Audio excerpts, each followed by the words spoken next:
Jangan penting diri. Kita nak pergi straight lagu ni jalan sempit. Faham? Kita pun turun kereta kita dan berhenti, turun tepi jalan, jatuhkan tayar ke bawah sikit supaya dia dapat lalu dengan lega. Okey? Suka tak kalau orang bagi lalu lagu tu? Kalau orang yang tidak sombong, dia akan angkat tangan. Kalau orang yang tidak takabur, dia akan jatuhkan cermin. Terima kasih. Dia kata begitu. Tapi kalau orang yang tak reti bahasa, walaupun kita slow kereta, kita bagi dia lalu, dia tak harau kita.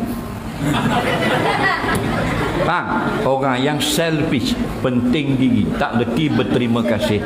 Padahal kalau kita tak turun, tak apa, kita straight, tak apa, lagi susah dia nak lalu, betul tak? Kita corner tepi sikit biar dia dapat lalu dengan lega. Ucaplah terima kasih. Terima kasih ni kalau dapat dengar. Kalau tak dengar, sekadar angkat tangan sudah memadai. Atau senyum, tanda menghargai perbuatan orang. Ramai orang ni sudah ramai penting di. Tak ada ucapan terima kasih. Nah,